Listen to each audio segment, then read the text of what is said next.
All families have secrets. I discovered ours when I was 14. It was a letter from my mom to my dad. She wrote, "Living with you was hell and I don't regret breaking up with you. But I do hope that you will fix your problems and come back someday." I was confused and asked my mom about it. She told me that before I was born, my dad was an alcoholic. That's why she left him. However, my dad went into therapy and sobered up. Afterwards, he begged my mom for forgiveness. She accepted, and then they had their first child, my sister Stacey. However, Dad struggled with being a father and started drinking again. Most of the time, he did it when Mom wasn't home so she wouldn't know. But one day, something tragic happened. When Stacey was 2, Dad was supposed to take care of her, but instead he drank a whole bottle of vodka and passed out. Meanwhile, my sister was playing with some toys when she swallowed one and started to choke. Luckily, my mom came home just in time and rescued her, but Stacey could have died. That's why Dad decided to go back to therapy, and this time he stopped drinking for good. Then I was born, and we were a regular family all my life. Dad would support me at my judo tournaments, and I knew I could talk to him about anything.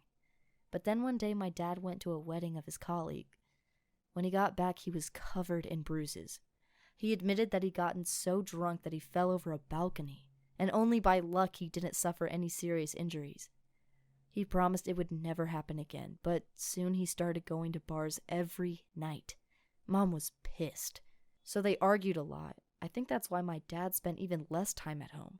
Finally, Mom decided to move out. She asked if I wanted to go with her or stay with Dad. Well, Stacey went with our mom, and I didn't want my dad to be alone, so I just stayed with him. However, he barely came home, and I felt very lonely. Sometimes my best friend Becky would come and keep me company, but one time she went to the bathroom and I heard her scream. It turned out that my dad had passed out naked.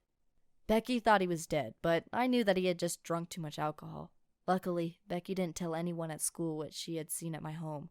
However, she never came back again. Please understand that my dad is not a bad person. I mean, he never got violent or anything like that. He just doesn't have control over himself.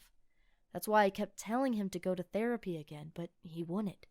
Every once in a while he would say he was sorry for being such a terrible dad, but nothing changed. Every night I was scared something would happen to him, so I always stayed awake until he got home, even if it was 4 a.m. Then I'd run to the door and help him get to bed. If I didn't, he would fall and hurt himself. After 2 years, I couldn't take it anymore. I was tired and my grades were suffering with the stress of taking care of him. I said he would either have to sober up or I would go live with Mom. It broke my heart when he told me to go away and live with my mom. I really wanted him to get better, but in the end, I had to accept that I can't fix my dad. He needs to do that himself.